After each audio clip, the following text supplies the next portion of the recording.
Em nome do Pai, do Filho e do Espírito Santo. Amém. Queridos amados cristãos ortodoxos, hoje lemos no Evangelho dedicado ao 14º domingo de São Mateus, nosso Senhor Jesus Cristo continuando mais uma explicação de mais uma parábola para admoestar os judeus acerca de que caminho estava indo o povo de Israel, distorcido e contra aquilo que seria o projeto inicial do Criador para com o seu povo eleito e posteriormente que esse povo servisse de luz para as nações. O que ocorreu, portanto, foi que no domingo passado nós vimos que nosso Senhor Jesus Cristo falou-nos através da parábola dos vinhateiros homicidas, onde um pai de família, um senhor, também era um destaque de personagem. Também havia a figura do filho, também havia a figura de servos. Da mesma maneira, hoje continua-se, como a continuação da parábola do domingo passado, dos vinhateiros homicidas. Agora estamos diante da parábola do casamento nupcial, onde também o senhor, um pai de família, um rei, resolveu preparar o casamento de seu filho, que havia chegado no momento de casar. Anunciou essas bodas para todos os seus convidados, todos aqueles que já eram seus conhecidos mais íntimos, seus amigos. Novamente, esse rei, esse senhor, esse pai, representa justamente o nosso Deus. Filho, seu Filho unigênito, nosso Senhor Deus Salvador Jesus Cristo, a segunda pessoa da Trindade. E o servo significa justamente o povo de Israel. Só que agora não estamos falando de uma vinha, estamos falando de uma boda, um casamento. E esse casamento é nada mais, nada menos do que a encarnação do próprio Verbo de Deus. Quando nós dizemos que Deus veio para casar com a humanidade, significa que ele veio encarnar, e significa, portanto, que quando ele encarnou no seio da Virgem Maria, ele tomou por esposa toda a humanidade. A união da natureza divina com a natureza humana ocorreu numa câmara nupcial. A câmara nupcial é a habitação, o quarto, onde previamente, antes das núpcias, o noivo e a noiva se preparavam um para o outro na sua intimidade para poderem consumar o casamento nas suas núpcias. E essa câmara nupcial é nada mais nada menos que o ventre da Virgem. Foi no ventre da Virgem Maria que Deus casou com a humanidade, ou seja, que a natureza divina se uniu de uma maneira misteriosa, inseparável, não confundida, em uma só pessoa, nosso Senhor e Deus Salvador Jesus Cristo, que sem deixar de ser Deus, agora assumiu um corpo de um bebezinho, um corpo de um homem. Então, no ventre da Virgem, ocorreu esse casamento, essa boda, essa câmara nupcial, o útero da Virgem.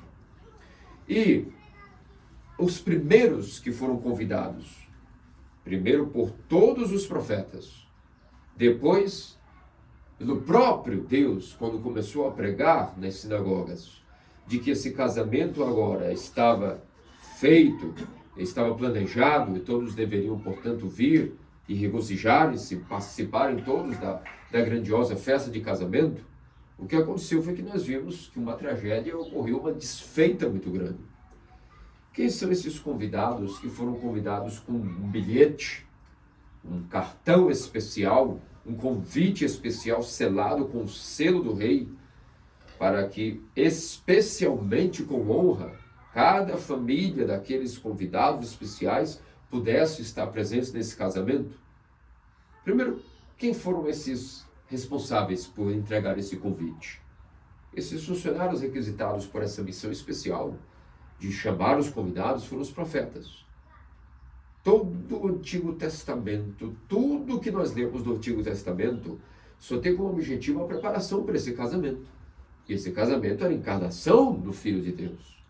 Tudo o que ocorreu, todos esses profetas que foram enviados para convidar o povo de Israel, anunciando que um dia Deus iria encarnar e se fazer homem.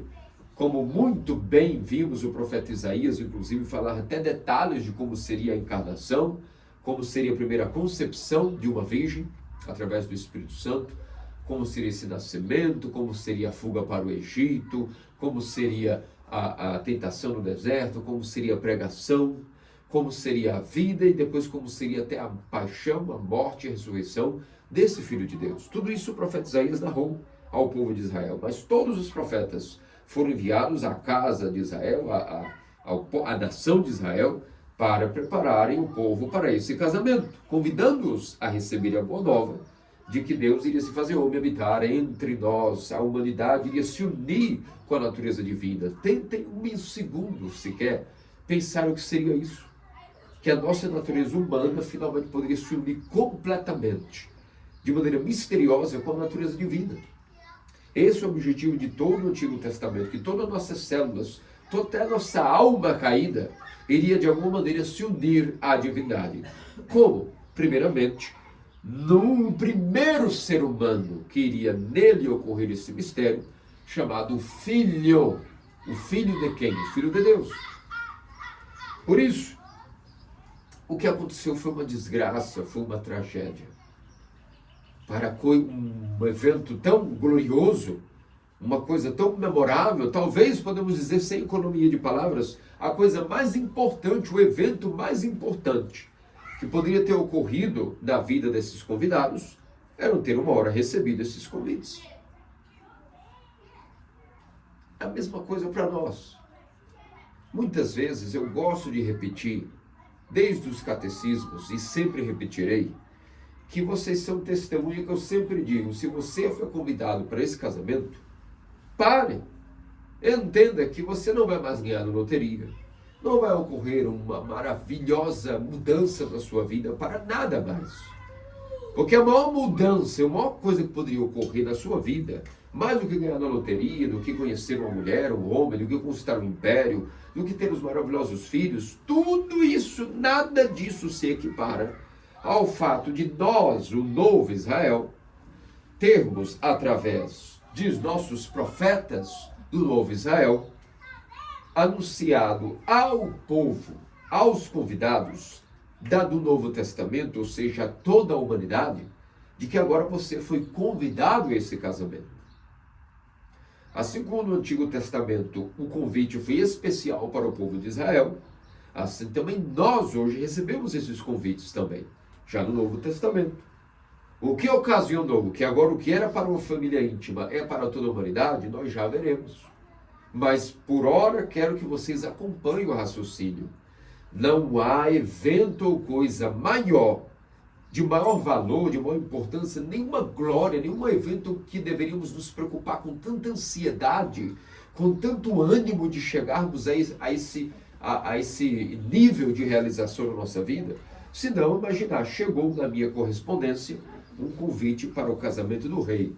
Mas não um rei qualquer, o rei de Portugal, da Espanha, da França, o rei do universo. Me convidou, não sei nem o que ele viu, agora eu vou ter que me preocupar até com roupa para esse casamento. Convemos que as mulheres, a primeira coisa quando recebem o convite de casamento de um amigo ou de um parente, eu não sei que roupa vou ir. É a primeira preocupação da mulher. O homem geralmente tem o seu conjunto de terno, de paletó, de gravata já guardado para qualquer ocasião, mas a mulher é que sempre se preocupa mais com isso.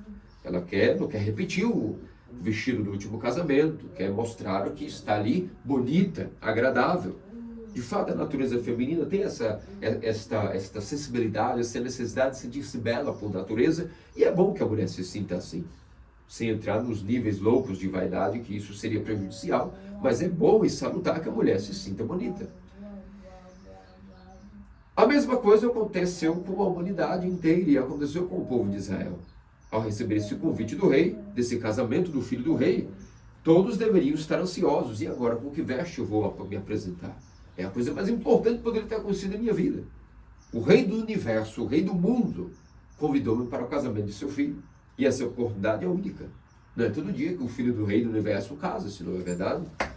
Então, o que aconteceu foi que ao esse convite ser enviado ao povo de Israel, ou seja, aqueles mais íntimos do rei, um por um começou a dar por escusado, ou seja, dar desculpas, como se tivesse até feito um complô, como se tivesse se reunido e dizendo, é o seguinte, ninguém vai para esse casamento, você dá uma desculpa, eu dou outra, e foi o que ocorreu. Uns disseram, não posso porque tenho que cuidar dos meus campos. Outros disseram, não posso porque tenho os meus negócios. Outros disseram, tem outro a fazer, e outro a fazer, e outra preocupação. A verdade é que um por um deu por escusado. O que significa isso? Que todo o povo de Israel, conforme os profetas iam geração por geração pregando a boa nova, de que o objetivo de toda a existência da humanidade caída era agora arrepender-se de seus pecados e prepararem-se para a manifestação do Filho do Homem. Toda a geração de Israel foi um a um rechaçando essa boa nova.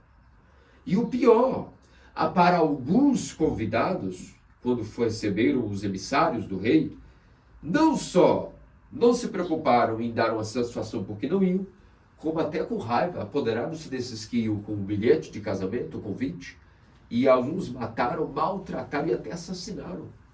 Aqui o Senhor está como que continuando a parábola do domingo passado, dizendo: alguns de vocês de Israel, aos meus profetas, lembre-se, vocês mataram, apedrejaram, assassinaram os meus profetas. E o que aconteceu foi que o rei, ao saber disso, ficou muito enraivecido e resolveu dizer o seguinte: bom, será uma desonra para mim que o casamento do meu filho esteja vazio.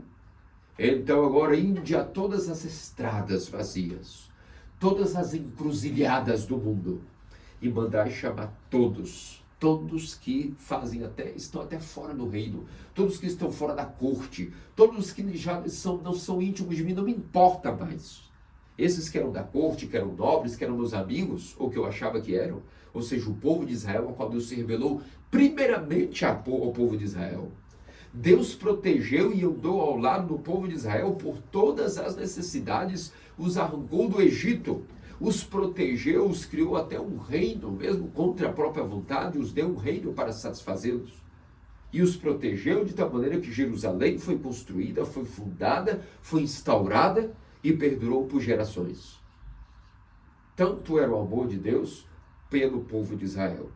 Mas na hora que ele foi convidar o povo para o casamento do seu filho, todos deram as costas. E até alguns mataram os seus emissários, os seus profetas. Então Deus se enraiveceu e mandou que esse convite fosse agora dado a todos. Quem são esses que vivem como mendigos nas encruzilhadas? Ou seja, nas encruzilhadas, nos caminhos tortuosos da vida. Os pecadores, os gentios, os pagãos. Encruzilhada é justamente isso, aqueles que vivem caminhos tortuosos. Caminhos que não têm eira nem beira, caminhos sem sentido, ou seja, os pagãos. Chegou um momento que, portanto, na hora da véspera do casamento, ou seja, quando a encarnação estava iminente, então o próprio Filho do Homem, ele mesmo pregou sobre o seu casamento, depois os apóstolos começaram a pregar sobre esse casamento. E essa nova pregação, essa nova era de convite, ela ainda não terminou. Continua sendo o que nós estamos fazendo agora, o Novo Israel, a Igreja Ortodoxa. Só que esses convidados que estão chegando para esse casamento, significa justamente todas as nações do mundo, até pagãos, gentios, todos aqueles que não eram da casa nobre, da linhagem santa, sacerdotal, real e separada de Israel. Todas as nações foram anunciadas esse casamento, e o que aconteceu? Eles vieram. Tanto é que nós também estamos aqui. Os gentios, os pagãos, os que não são da linhagem especificamente sanguínea de Abraão. Todos os seres humanos estão tendo a oportunidade de receberem a pregação de que haverá uma boda. E essa boda, justamente em primeira instância, era justamente a encarnação. Mas agora que a encarnação já ocorreu, a boda ainda há de ser agora finalizada quando Cristo vier na sua segunda vinda. Se vocês lembrarem, é um paralelo muito grande entre a parábola agora do casamento nupcial com dos vinhateiros do domingo passado. No domingo passado, vocês viram que, primeiro, houve o filho do vinhateiro que veio para acertar essas contas, e ele veio a primeira vez e até o mataram. Mas também foi explicado que depois esse senhor irá mandar um acerto de contas por terem matado o seu filho. E nesse acerto de contas você viu que é justamente o juízo final. De agora o filho vem pela segunda vez, mas não mais para poder ser bondoso ou averiguar os vinhateiros. Ele vem para acertar contas. Da mesma maneira agora, no primeiro anúncio para o casamento, ou seja, da encarnação, Israel rechaçou esse convite. Agora, as bodas ocorrerão de uma maneira que toda a humanidade visualizará. Como será isso? Quando Cristo voltar em sua segunda vinda gloriosa, para casar agora não somente com a nação de Israel, não somente com aqueles que são o gênero humano como um todo, mas ele vai, de fato, toda a humanidade, toda a criação será remodelada para novos céus e a nova terra, e o Filho do Homem virá pela segunda vez. Esse também é o sinônimo de um segundo casamento que ocorrerá, bodas e núpcias à meia-noite, só que agora consumindo tudo e todos com o fogo de sua ira para os que são pecadores, mas também como calor e núpcias, ou seja, ele vai levar toda a humanidade para uma comunhão plena e definitiva para com aquilo que é o novo céu e nova terra, a nova criação, o dia do juízo, a nova vinda de Cristo Salvador. E nesse interim, os convidados continuam chegando para essas bodas. Só que agora, a Santa Igreja Ortodoxa é justamente o local, o palácio, onde ocorrem essas núpcias. A encarnação ocorreu no ventre da Virgem, mas agora a núpcias, o prédio onde ocorrem essas núpcias, essa celebração entre a humanidade e o seu Cristo, onde agora cada indivíduo pode também ser uma noiva. Porque a diferença do primeiro anúncio para o primeiro casamento é que o gênero humano como um todo tornou-se uma noiva, onde? No ventre da Virgem. Agora, o prédio já não é mais o ventre da Virgem apenas. O prédio, esse palácio onde ocorre o casamento, é a Igreja Ortodoxa. E as noivas, por assim dizer, já não é mais uma, ou seja, não é a humanidade, a natureza humana. Agora, cada indivíduo, cada alma que foi convidada pode chegar e será feita uma noiva. Não há limites para quantas noivas esse filho agora pode casar. É cada alma.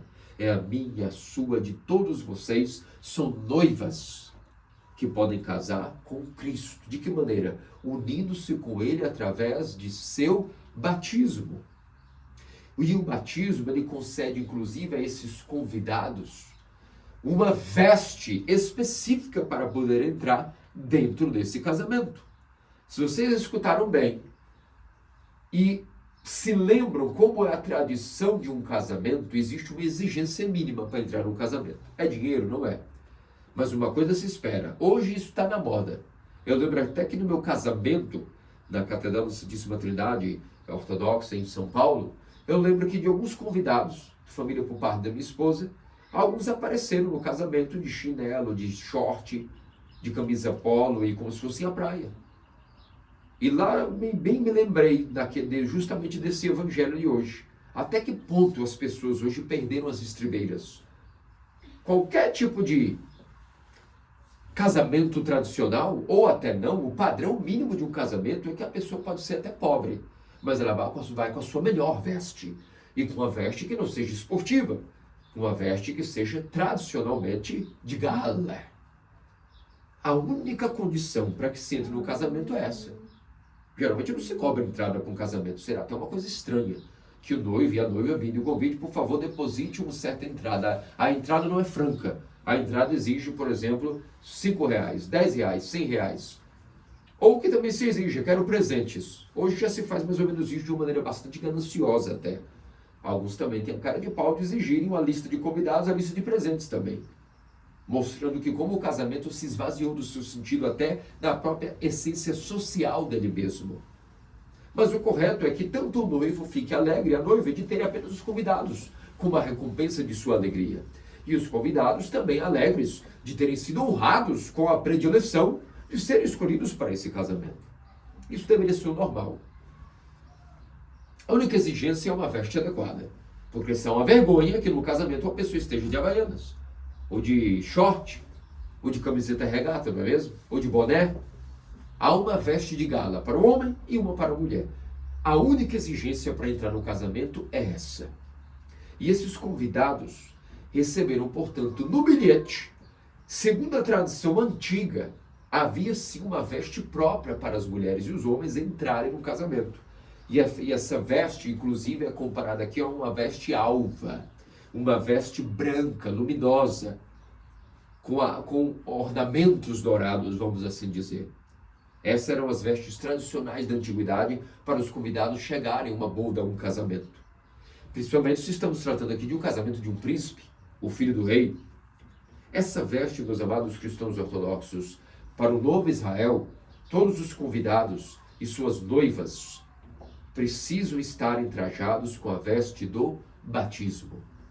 Toda alma, não importa o passado dela, se ela pecou mais, se ela pecou menos, se ela chegou no convite para esse casamento com um passado muito sujo, carregando poucos pecados ou achando que tem poucos pecados, ou se ela é consciente que tinha muitos pecados, não interessa. Ela precisa apenas ter essa veste, e essa veste, inclusive, é uma veste alva, ou seja, significa que no batismo, todos os seus pecados foram deixados lavados no sangue do Cordeiro e na pia batismal através da graça do Jordão. E já não importa se ela chegou com muitos ou poucos pecados, ela foi lavada, foi asseada e foi ornada com um tipo de enfeite e veste que deixa ela digna e condecorada para estar presente de maneira correta e adequada nesse casamento. E isso é a veste do batismo. Todos nós recebemos essa veste. E, portanto, podemos entrar dentro desse casamento, essa festa.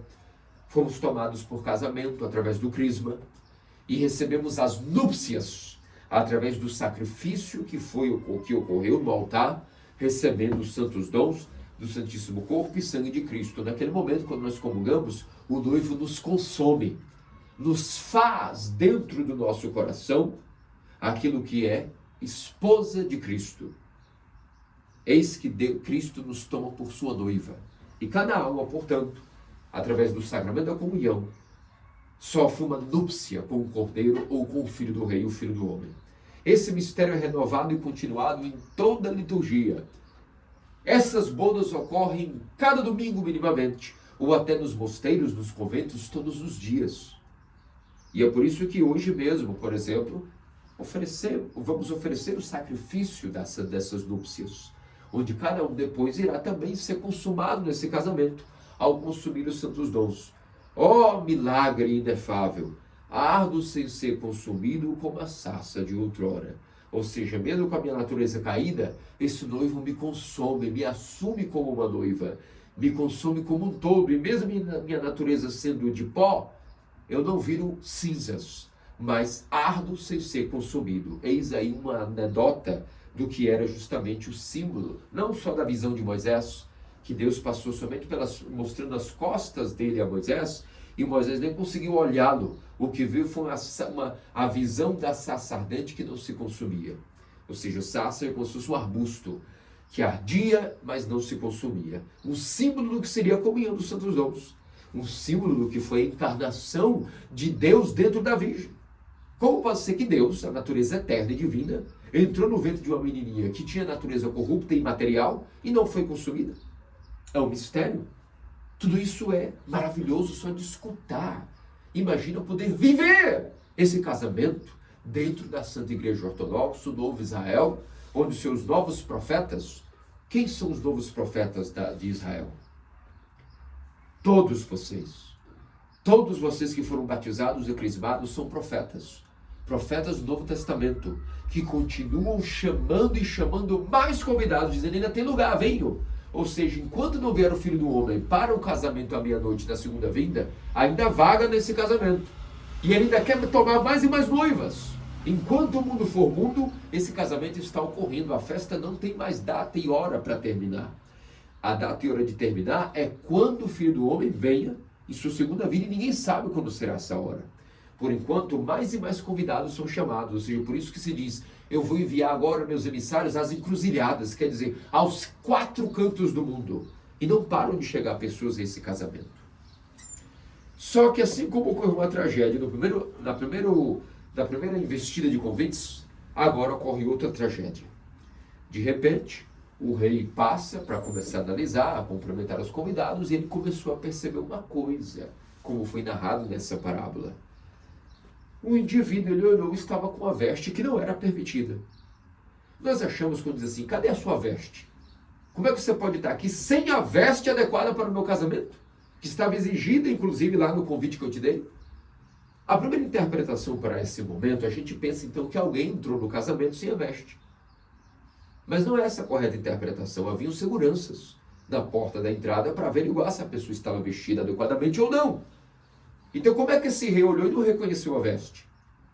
A pessoa tinha sim entrado com a veste digna daquela boda. Mas durante a festa, ela sujou tanto na extravagância, na embriaguez, derramando vinho, derramando comida, derramando resíduos dos alimentos da sua própria veste, não se comportando adequadamente nesse casamento, porque tudo é comportamento.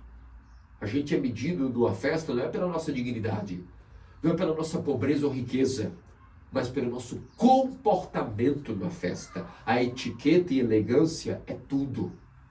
Vale mais uma menina pobre, sem sobrenome influente numa cidade, mas que se comporta com elegância, com destreza, com humildade, não fala alto, não dá gargalhadas, que são coisas de mulheres que servem ao mundo. A coisa pior de você olhar é ver uma mulher com gargalhadas. É uma coisa que é fora da etiqueta, até de mim, não só da nobreza. Não precisamos entrar em nobreza. Qualquer mulher que dá gargalhadas é interpretada como o quê na sociedade? Se formos falar dos padrões normais. Nós estamos sendo machistas aqui. Estamos dizendo que eu mesmo não gostaria de estar diante de uma filha, de uma esposa, que simplesmente a todo momento chama atenção numa festa com gargalhadas. É feio para a beleza da mulher. Isso não é machismo, é proteção da própria beleza da mulher. A mulher é tão bela, tão elevada em sua natureza sensível, que ela deveria ser sempre modesta e comedida. Quem não concordar, não concorde, mas essa é a verdade.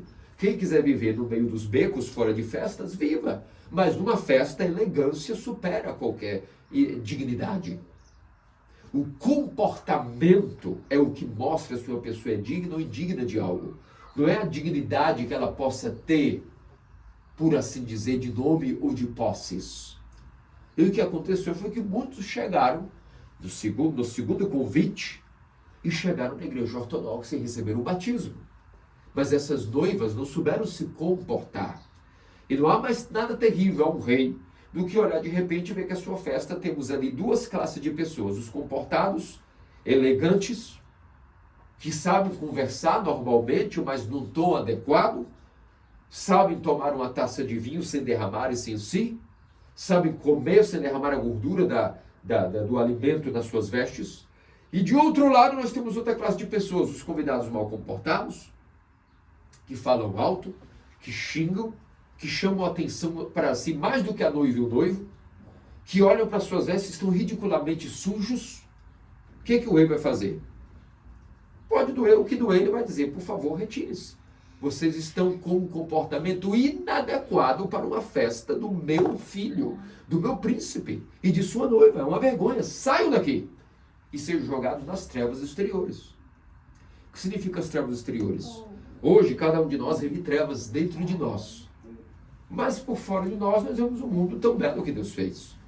Mas chegará um momento no juízo final, quando o Filho do Homem vem em sua segunda vinda, então ele vai olhar cada um dentro da igreja, como está o seu estado da sua veste.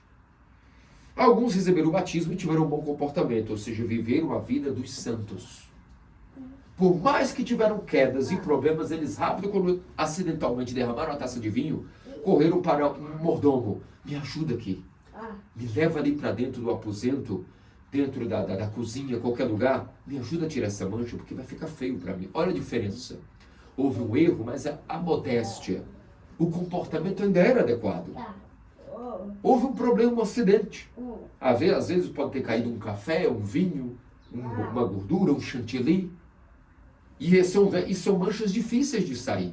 Só saem com água quente, às vezes, com um tipo de substância adequada. Mas a preocupação de, na hora que o rei passasse, visse eles limpos, existia. E esses são chamados os santos. Santo não quer dizer aquele que nunca errou, que não erra, que todo dia não erre. Mas ele nunca desistiu de estar ali corrigindo a sua veste. E de preferência, se não tem jeito, se a veste até rasgou, ele pede ao mordomo, ao chefe de cerimônia, me arruma outra veste. E ele vai arrumar, ele vai dar um jeito. Quem são esses chefes de cerimônia? São os sacerdotes, os bispos, os diáconos, responsáveis por todo momento estarem preocupados se cada um dos convidados estão ou não com a veste em dia. E por isso existe a confissão. A confissão é a técnica que a igreja criou para que rapidinho, qualquer problema que aquela veste do batismo, que vocês estavam com a velhinha, a túnica branca, segurando ali, ou seja, luminosos, elegantes, cheios de glamour no casamento, se ocorrer algum probleminha, rapidamente o sacerdote, o bispo, o diácono sabe como resolver. E sabendo como resolver, aquilo que era um problema deixa de ser problema. E quando o rei passar, ele vai perceber, ou nem perceberá, de que talvez houve um problema, mas está tudo resolvido, ou seja, o comportamento é tudo. Volto a dizer, ninguém julga ninguém. Pela sua dignidade, pelos seus pecados, pelas suas crises, pelas suas quedas, pelos seus erros, pelos seus pecados. Mas uma coisa é comportamento. Comportamento está acima de qualquer erro que a gente possa ter. O pai de família, como ele fica feliz? Quando olha no olho dos filhos e vê que eles desobedeceram, mas eles querem corrigir o seu comportamento. Então ele corrige porque tem que corrigir, mas ele fica lá e quando vê que até no olhar que ele olha para os filhos, não vê aquele olhar de pirraça, aquela famosa cara de vocês sabem de quê? Não vou concluir a palavra. Isso é inadequado, isso é impossível de se tolerar para um pai de família. Mandará que esses seres sejam removidos das bodas. Mas se há pelo menos o comportamento, aquela sensação de que errei, mas eu sou consciente, por favor me ajude, seja paciente para comigo, esse sentimento de constante apelo à misericórdia do rei, e isso é uma diferença, chama-se comportamento. É a capacidade de uma pessoa constantemente estar querendo se corrigir, está querendo se adequar àquela festa. Então, nesse ponto, há uma elegância, há uma obediência, há uma boa vontade. É diferente daqueles fanfarrões que só estão até manchando a reputação daquele casamento e serão removidos. E isso ocorre em cada um de nós, inevitavelmente. Ninguém aqui pode dizer que nunca olhou para sua veste e de repente se deu conta, meu Deus, o que eu estou fazendo? E agora, que vergonha.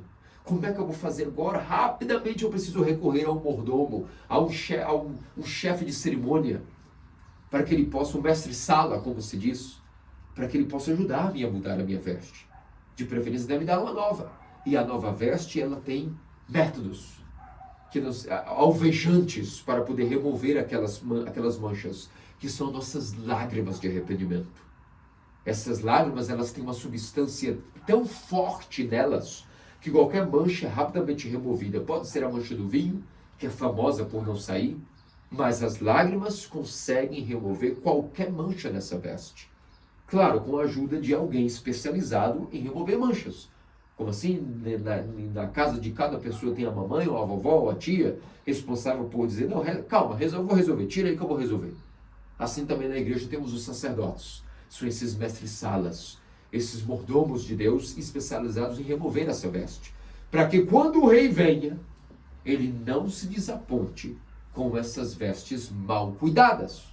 E quando ele vier na sua segunda vinda, não tem mais tempo. Se ele chegou e pegou a veste imaculada, para onde é que nós vamos ir? Onde é que nós vamos recorrer? A quem e onde? Então, esse tempo onde o rei vai passar para analisar as vestes é o tempo de agora. É a vida de cada um de nós e temos que levar a sério isso. Isso não é uma brincadeira. As pessoas às vezes acham que a vida pode ser vivida de qualquer maneira que tudo está bem. Não. Todos foram convidados para esse casamento e chegaram a esse casamento e foram batizados. E os que não estão no casamento estão chegando também. Os convidados não pararão de chegar. Mas agora a atenção tem que ser dada aos que já estão no casamento e receberam um convite à veste do batismo. Constantemente precisamos olhar e fazer uma manutenção dessa veste. E isso requer paciência também. A gente, quando erra, a gente não tem que ter paciência. Às vezes nós pensamos que a virtude da paciência é só para com as pessoas de fora, para com os outros. Eu preciso ter paciência. Ai, Deus dê-me paciência para com aquele indivíduo. Deus dê-me paciência. Não. Muito mais difícil do que ser paciente com os outros de fora é ser paciente consigo mesmo. Porque a pessoa mais velha, que a gente mais convive há mais tempo, somos nós mesmos. Não há ninguém que conviva com nós mais do que nós mesmos. A gente perde a paciência mais facilmente com o que a gente já convive há mais tempo. É muito difícil ter paciência com o que a gente já convive há muito tempo, que a gente está desgastado. Mas isso é um teste. E quando a gente mais convive, mais a gente tem que ter paciência, mais esforço, senão a relação se destrói para sempre. Então, por isso é necessário o amor e paciência andam juntos. Quanto mais tempo convivendo com a pessoa, mais paciência você vai ter que ter com ela. Porque a convivência já é muito antiga. Mas se você ama essa pessoa, você vai ter que ter mais e mais paciência com ela. Qual é a pessoa que a gente mais convive?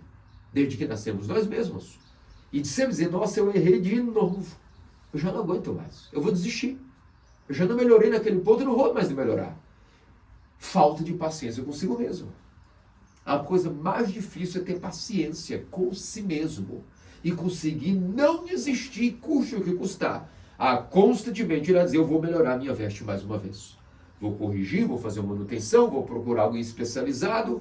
Se essa mancha é mais difícil do que outras, vou procurar alguém mais especializado. E assim por diante. Percebem que a vida é uma só. E ela tem um tempo para acabar. Se nós desperdiçamos a nossa vida não mantendo a veste do batismo pura, a gente pode morrer com a veste suja. E então, na hora que vier o Filho do Homem, na hora que vier o Rei do Universo, ele irá nos colocar para fora desse casamento. Que é, em uma só interpretação final, a eternidade. O casamento ele tem um nível de interpretação final naquilo que é a segunda vida do homem toda a eternidade. Os mortos e vivos todos ressuscitarão e terão uma veste. Os que ressuscitarem em glória por terem vivido uma vida conforme o seu batismo, ressuscitarão com a veste também alva, mais branca que a neve. Mas os que viveram uma vida e não tiveram tempo de se arrepender, uma vida ladina, e não tiveram uma vida com comportamento estranho, ainda que ressuscitem, vão ressuscitar, mas a sua veste será uma veste moribunda, rasgada, feia, fedida, e não irão para a eternidade. Serão expulsos para as trevas exteriores, ou seja, para o Hades. E do Hades, agora não mais só Hades, para o inferno, que será inaugurado para o demônio, o príncipe dos demônios, os seus demônios, e para todos aqueles que estavam com vestes inadequadas. Ou seja, as trevas exteriores, as trevas definitivas. Então, meus amados cristãos ortodoxos, toda a história do Antigo Testamento era a preparação para a boda. A primeira boda chamada encarnação. Rechaçaram. Vocês podem analisar que quando mesmo Israel pecando e às vezes caindo em problemas, Deus era muito paciente com Israel, longânime, cheio de compaixão e misericórdia. Mas chegou o momento que Israel se voltou contra a própria casa de Judá. Rechaçou os princípios do seu rei. E quando isso ocorreu, vocês sabem bem a história do Antigo Testamento. Chegou o momento de que Deus o protegia, o povo de Israel, contra os amalequitas, contra os filisteus, contra os assírios, contra os babilônicos. Mas chegou o momento que, como disse Cristo na parábola, o rei disse, mandem eles para fora deste casamento. E chegou o momento, de fato, que este rei, expulsando essas pessoas desse casamento, foi dito que eles na cidade, fora do casamento, essa cidade foi invadida, incendiada, saqueada. Nós acabamos de ler isso. Da mesma maneira que também vimos na parábola dos vinhateiros homicidas, que também foi dito, o que vocês acham que esse rei fará? Na hora que viram que até o filho dele mataram.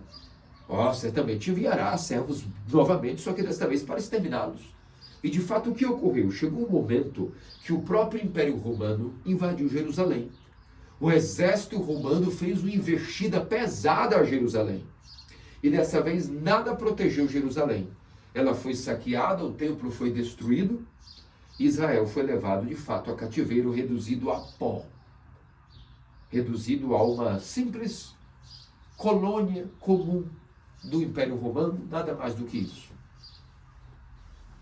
Isso significa que, assim como o antigo Israel cometeu um erro e sofreu consequências pela falta de arrependimento, pela falta de paciência em continuar honrando aquele convite, e foram rechaçados, e outros vieram encontrar-se agora nesse casamento, significa os gentios, os pagãos e todos os fiéis da igreja ortodoxa.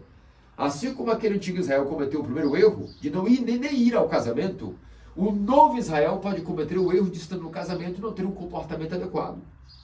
E o que ocorreu com o antigo Israel de serem punidos com as consequências de seus erros, também o novo Israel pode vir a ser punido também.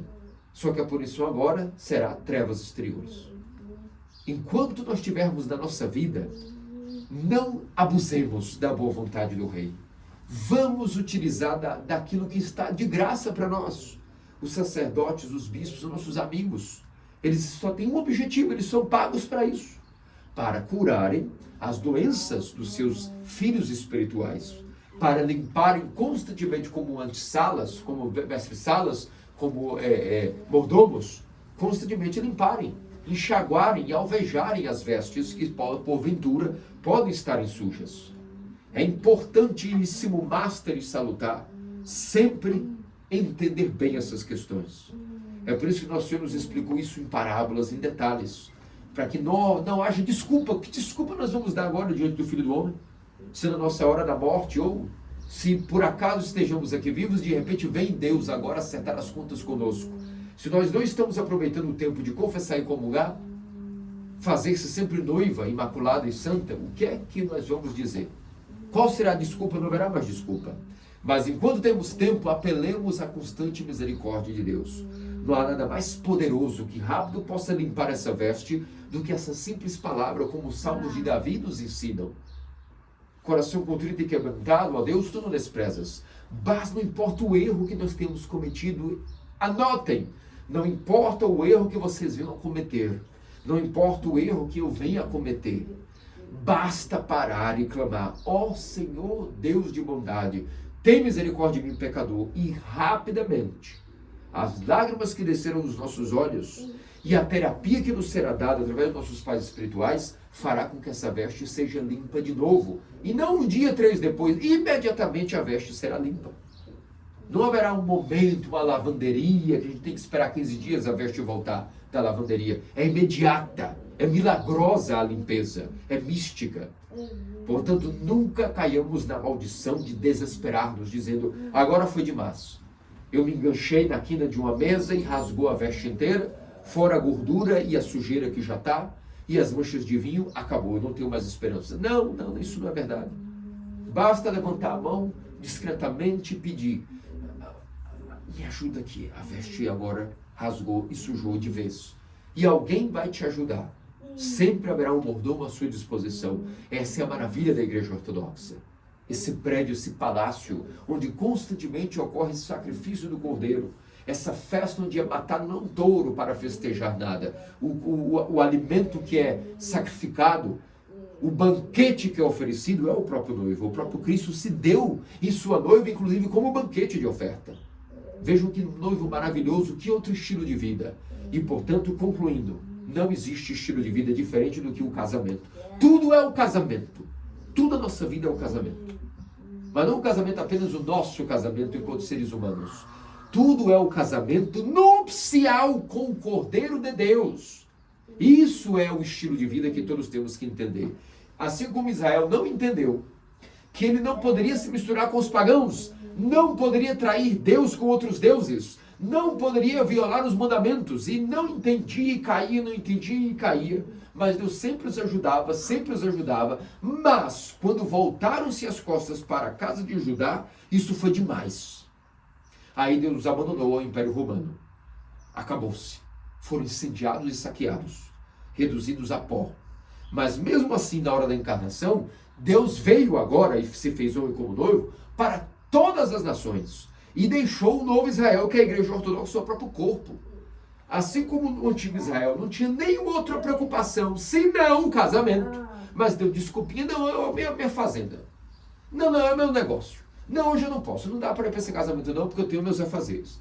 Não, inclusive eu tenho direito, porque minha vida é muito ocupada, minha vida é muito corrida.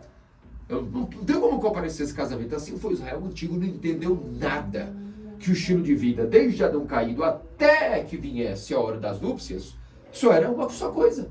Ser uma nação escolhida para se prepararem para o casamento ao qual foram convidados em primeira mão. E não entenderam. Profetas foram enviados para dizer, ei, o objetivo é o casamento. Vocês estão com negócios que não tem nada a ver com o casamento. O único objetivo é o casamento, é a boda. E não entenderam, amaram mais os seus negócios que a boda. Depois, no Novo Testamento, o novo Israel é a mesma coisa. Não há outro estilo de vida senão viver uma boda, um casamento. Correr, vestir a veste que foi exigida e continuar com um comportamento adequado de noiva exemplar, com modéstia, com discrição, com beleza deslumbrante dentro desse casamento. E assim como o antigo Israel sempre se esqueceu, a igreja ortodoxa tem a sua parte humana que cai.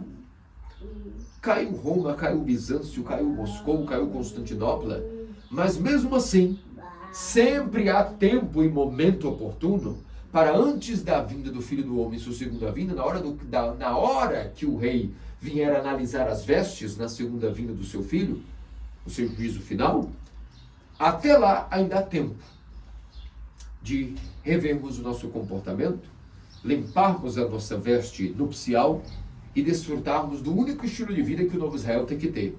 Não vincular-se com o estilo de vida do mundo. Inclusive, falando do tema de veste, até a moda do mundo literalmente já começa por aí. Quem foi que disse que um cristão ortodoxo se veste como o ser humano comum? Primeira coisa que você olha para uma pessoa do caráter dela, o que ela cria, a personalidade e como ela se veste. Se ela se veste conforme a modinha da época, ele já não é um cristão. Desculpe-me, mas um cristão não pode se vestir como a moda de sua época. Ele vai se vestir como uma seita? Não. Tem veste para tudo e ocasião para tudo. Mas nós cristãos não nos convém usar todos os tipos de vestes. É feio. Por que é feio? Porque nós estamos num casamento, não estamos? O casamento é só na hora da liturgia da capela? Ou ele continua lá fora? Quer dizer que aqui eu sou um cristão meia tigela. Um cristão corrupto. Estou trajado de sacerdote, de batina, de estola, vocês com a veste da comunhão. Aí quando saem, acabou? Não existe mais Deus? Agora é o mundo que vale? Negativo. As mulheres antigamente é que hoje a nossa cultura foi corrompida por essa maldita cultura global. Mas antigamente a mesma veste que as cristãs cozinhavam, lavavam, passavam, era a mesma veste que iam para a igreja. A mesma veste que os homens, com suas barbas, seus bigodes, sua elegância, trabalhavam, era a veste que também iam para a igreja. Agora hoje não. Hoje se quer dizer que na hora de ir para a igreja se veste um tipo de vestimentinha. É o mínimo que se pode exigir, não é? Mas isso por causa da sociedade caída e louca que nós vivemos. Mas o correto não é isso. Até falando da veste convencional da sociedade, um cristão deveria pensar bem na sua modéstia. Homem, vista-se como homem de uma maneira mais tradicional. Mas hoje não. Hoje o que preza é a linha comfort. Todos dizem que o que importa já não é mais a elegância. A elegância ficou no século passado. Hoje você pode ver os influencers, que de nada sabem, então não sei por que são influencers. O influenciador deveria ser aquele que sabe influenciar alguém por algo que ele é bom no que faz. Mentira. As pessoas, na verdade, são desmioladas e por isso aceitam serem guiadas e até chamadas de influenciadores elas mesmas e de serem levadas a cabo por esses influenciadores. Só que se esquecem que o único influenciador deveria ser Deus. O único espectador deveria ser Deus. E a única pessoa que nós devemos agradar é Deus, não é agradar a ninguém, é ao próprio Deus, que é o nosso noivo.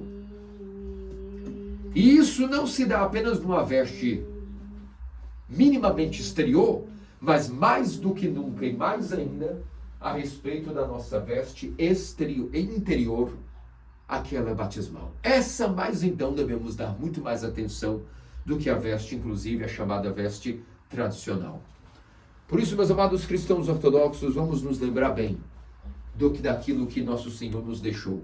O novo Israel também não deve adorar outros deuses, não deve descumprir os mandamentos, não deve estar desvinculando-se daquilo que é a casa de Judá. Ou seja, a linhagem santa e sacerdotal do Filho de Deus que encarnou do seu da Virgem Maria e deixou-nos todo um palácio, todo um convite, todo um estilo de vida e um evento maior nas nossas vidas, que é o casamento. Não vamos desperdiçar essa oportunidade vivendo nossos compromissozinhos, que são tão inadequados diante da honra e grandeza de estarmos convidados para o casamento do Rei do Universo. E nisso seremos felizes. Se nós pudéssemos, como nós não gostaríamos de viver 24 horas, todos os dias do ano, uma festa de casamento. Tanto que até o casamento de um homem ou mulher comum, quando a gente vai embora, diz, nossa, que pena que acabou. Será que amanhã não tem alguém para mim no casamento de novo? Porque é bom estar no casamento. É bom comer e beber de boa comida. É bom festejar. Mas volto a dizer, de maneira com comportamento adequado. Não vamos abusar daquilo que é a festa para a qual nós fomos convidados. Não vamos entrar na igreja ortodoxa e escancarar as nossas pernas de uma maneira que não seja uma maneira comedida, uma maneira que não seja a obediência, um modo de vida belo e bonito, onde todo mundo festeja, todo mundo ganha e todo mundo é feliz. Hoje nós também celebramos finalmente o dia 1º de setembro, segundo o calendário eclesiástico, é claro. 14, segundo o calendário civil, mas no calendário eclesiástico, o dia 1º de setembro, ontem foi o último dia de agosto. Mês de agosto, como sempre, com muitas provações. Hoje, nos dizer, graças a Deus, sobrevivi a mais um mês de agosto.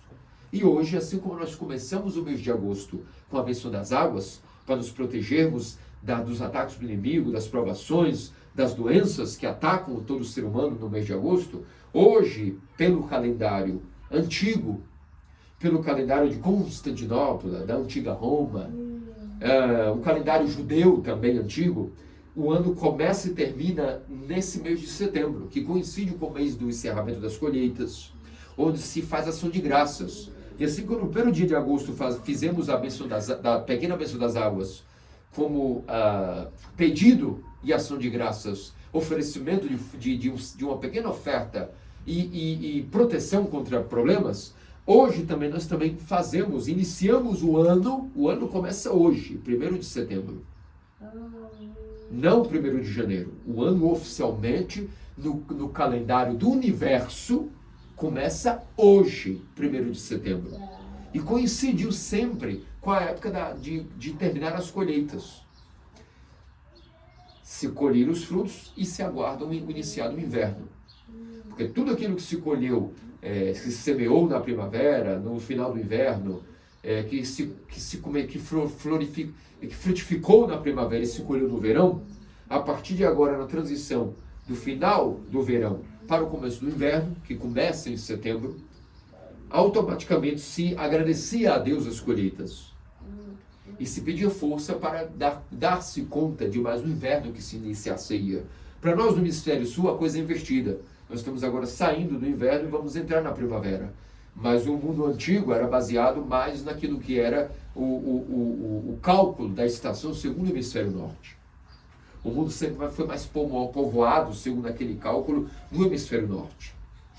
E, portanto, setembro segundo a tradição antiga, segundo o calendário judeu, segundo a antiga Constantinopla, é o início do ano, 1º de setembro. Coincidentemente, foi nesse mesmo dia que nosso Senhor Deus Salvador Jesus Cristo, segundo o calendário judeu, entrou na sinagoga, abriu, no dia de sábado, aquilo que era o pergaminho, se tirava na sorte, o pergaminho que se ia ler, e para ele saiu aquela famosa iniciação de sua pregação. Segundo o profeta Isaías, de que ali iniciar-se-ia a sua pregação, e eis que pelo teu Espírito fui ungido. Ou seja, cumpriu-se inclusive ali, que a boca do profeta final, ou seja, do próprio Messias, foi aberta e o selo da profecia finalmente foi aberto de uma vez definitiva e por todas. E que por teu Espírito fui ungido. Ou seja, agora não apenas um profeta, um rei foi ungido, mas o próprio Filho do Homem cumpriu-se a profecia nele. E por isso ali, coincidentemente, nós podemos dizer que essa leitura é a leitura do Evangelho para a indicação do ano eclesiástico, ou seja, para o ano novo eclesiástico. Se lê esse Evangelho de nosso Senhor Jesus Cristo abrindo o pergaminho do profeta Isaías. E nós também celebramos a pequena bênção das águas para agradecer a Deus pelo ano que se passou, agradecendo a Deus pelo novo ano que se iniciou e agradecendo a Deus sobrevivemos às provações de agosto. E pedindo que tenhamos um novo ano da graça de Deus, de nosso Senhor Jesus Cristo, o ano salutar, o ano de nossa salvação. Por isso, meus amados cristãos ortodoxos, nem sempre cai domingo, mas esse ano cai domingo, o ano novo. Felicitações a todos vocês por esse ano novo eclesiástico, Peçamos a Deus força para conseguirmos cumprir todo o ciclo litúrgico anual de novo. Agora, assim como a última festa foi a Dormição da Mãe de Deus, logo mais, a primeira festa que se inicia o ano eclesiástico é a Natividade da Santíssima Mãe de Deus. O nascimento da Virgem, a Natividade da Virgem, que celebramos logo agora, 21 de setembro. Portanto, meus amados cristãos ortodoxos, recordemos-nos sempre desse estilo de vida que o novo Israel tem que viver. A boda maravilhosa entre nós e o Filho do Homem. Cada alma individualmente sendo uma noiva de Cristo. E ao mesmo tempo também, hoje, nesse domingo, agradecemos a Deus por estarmos vivos mais um ano e que esse ano seja o ano da graça de Deus em nossas vidas, que possamos celebrar mais um ano dessa boda maravilhosa que Ele nos convidou, indignos que somos, mas se aqui estamos indignos, que a nossa veste ao menos seja digna de um comportamento de aquele que foi convidado, ainda que não merecia. Que diz nosso Senhor Deus Salvador de Filhos, faça-nos dignos pela adoração de sua príncipe, mãe até o toque, sempre Virgem Maria, todos os santos. Amém.